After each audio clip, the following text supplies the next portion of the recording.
আসসালামু আলাইকুম রহমতুল্লাহি ওয়া বারাকাতুহু। বাচ্চারা তোমরা আশা করি সবাই ভালো আছো। আমি মুজাহিদুল ইসলাম শামীম কমার্স ক্লাসরুম থেকে তোমাদেরকে জানাচ্ছি আন্তরিক শুভেচ্ছা ও অভিনন্দন। আজকে থেকে আমরা হিসাব বিজ্ঞানের যতগুলো জাবেদা আছে সেগুলোকে বিভিন্ন টাইপ ওয়াইজ আমরা প্র্যাকটিস করা শুরু করব। প্রথমে আমরা শুরু করব হচ্ছে মূলধন সংক্রান্ত জাবেদা দিয়ে। তোমরা দেখতে পাচ্ছ আমাদের স্ক্রিনে মূলধন সংক্রান্ত অনেকগুলো জাবেদা দেওয়া আছে। জাবেদা বলতে গেলে লেনদেন দেওয়া আছে। সেগুলোকে আমরা কিভাবে জাবেদা করতে হয় সেগুলো দেখাবো। আমি ঠিক যেমনি প্র্যাকটিস করাবো তুমি ঠিক একইভাবে প্র্যাকটিস করবা। আশা করি তুমি ভালো করে শিখতে পারো। চলো শুরু করা যাক। প্রথমে দেখতে পাচ্ছি আমরা মূলধন সংক্রান্ত লেনদেন। আমাদের ১ নম্বর এন্ট্রি হচ্ছে নগদ টাকা নিয়ে ব্যবসা শুরু করা হলো ৫,০০০ টাকা। এখন যদি আমরা নগদ টাকা নিয়ে ব্যবসা শুরু করি তাহলে কি হবে? আসলে তুমি যেকোনো কিছু নিয়ে যদি ব্যবসা শুরু করো, একটা পক্ষ হচ্ছে মূলধন। আমরা জানি প্রত্যেকটা লেনদেনের কোনো কয়টা করে পক্ষ থাকে? ২ টা করে পক্ষ থাকে। তাহলে আমরা এখানে ২ টা পক্ষ বের করি প্রথমে।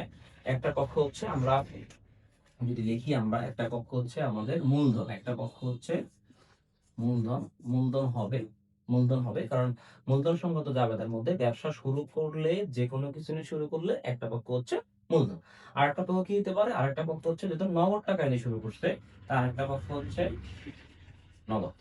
এখন আমরা কিভাবে এটাকে ডেবিট ক্রেডিট জাবেদা মানে হচ্ছে ডেবিট ক্রেডিট নির্ণয় করব। দেখো আমরা আগে শিখিয়েছিলাম আমাদের এই মানে পেজে আমাদের অনেকগুলো ভিডিও দেওয়া আছে যেখানে হিসাব বিজ্ঞান শিক্ষার ধারাবাহিক যে প্রক্রিয়াগুলো মানে বেসিক যে বিষয়গুলো সেগুলো দেওয়া আছে। সেখানে আমরা শিখেছিলাম যে এই নগদ আর মূলধন এগুলো কোন প্রকারের হিসাব। আমরা জানি নগদ হচ্ছে সম্পদ হিসাব, মূলধন কি হিসাব? মূলধন হচ্ছে মালিকানা সত্য। এখন দেখার বিষয় হচ্ছে নগদ টাকা ব্যবসা শুরু করা হলে আমার ব্যবসায় কি নগদ টাকা আসছে কিনা। আমার ব্যবসায় কিন্তু নগদ টাকা আসছে। আগে নগদ টাকা ছিল না, এখন ৫,০০০ ৫০,০০০ টাকা নগদ টাকা আসছে। এর অর্থ হচ্ছে আমার এই সম্পদটা বৃদ্ধি পেয়েছে। সম্পদ বৃদ্ধি পেলে কি হয়? সম্পদ বৃদ্ধি পেলে হচ্ছে ডেবিট। আর মূলধন হচ্ছে মালিকানা সত্ত্ব। এটা হিসাব মুখস্থ করে ফেলতে হয়। মূলধন মালিকানা সত্ত্ব। মালিকানা সত্ত্ব কিন্তু বৃদ্ধি পেয়েছে। আমার ব্যবসার মধ্যে নগদ ৫,০০০ টাকা আসার ফলে আমার মূলধনও বৃদ্ধি পেয়েছে। তাই মালিকানা সত্ত্ব প্লাস আর মালিকানা সত্ত্ব বৃদ্ধি পেলে হচ্ছে ক্রেডিট।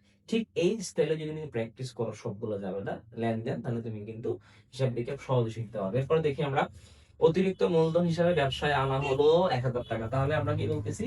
তোমার যেভাবে হোক না কেন একটা পক্ষ তোমাকে মূলধন লিখতে হবে, একটা পক্ষ হচ্ছে মূলধন যেহেতু ব্যবসার মধ্যে আনা হয়েছে মূলধন হিসেবে আনা হয়েছে, একটা পক্ষ হচ্ছে মূলধন। আরেকটা কি কি আনছে? ১০,০০০ টাকা। তার মানে আরেকটা এন্ট্রি হচ্ছে নগদ টাকা। সেম এখানেও নগদ, এখানেও নগদটা কি হবে? নগদটা এখানেও সম্পদ, মূলধন মালিকানা সত্ত্ব। সম্পদটা এখানে বৃদ্ধি পাওয়ার কারণে হচ্ছে ডেবিট।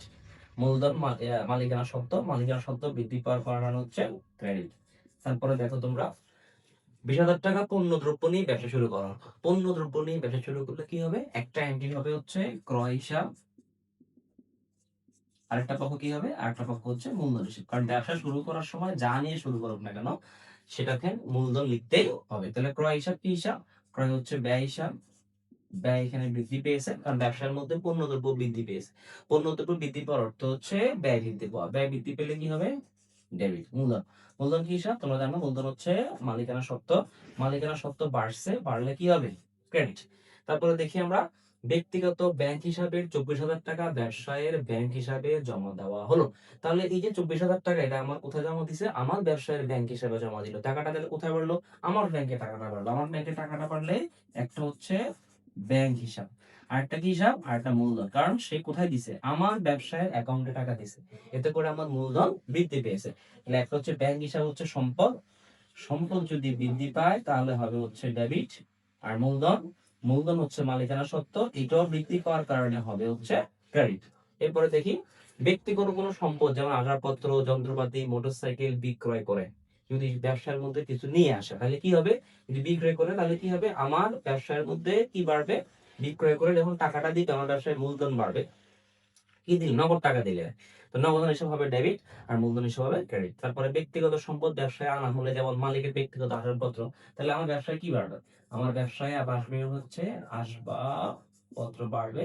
আরেকটা এন্ট্রি কি হবে? আরেকটা এন্ট্রি হইলো মূলধন হিসাব। কারণ ব্যক্তিগত সম্পদ ব্যবসায় কি আনছে? মালিকের আসবাবপত্র। আসবাবপত্র হিসাব হচ্ছে সম্পদ। আর সম্পদ বৃদ্ধি পেলে কি হবে? ডেবিট। মূলধন কি? মূলধন হচ্ছে মালিকানা সত্ত্ব, বৃদ্ধি পেলে হবে হচ্ছে ক্রেডিট। এর অর্থ হচ্ছে আমি মূলধন সংক্রান্ত জাবেদার মধ্যে বলতে চাচ্ছি যে ব্যবসায়ের মধ্যে মালিক যেকোনো কিছু নিয়ে আসুক না কেন তার নাম হচ্ছে মূলধন। আর যেটা নিয়ে আসবে ওইটাকে তোমাকে লিখতে হবে। পণ্য আনলে তোমার ক্রয় লিখতে হবে, নগদ টাকা আনলে নগদ টাকা লিখতে হবে, সম্পদ আনলে সম্পদ লিখতে হবে। ওইটা হবে ডেবিট আর মূলধন অলওয়েজ হবে ক্রেডিট। পরবর্তীতে আমরা দেখবো হচ্ছে উত্তোলন সংক্রান্ত জাবেদা।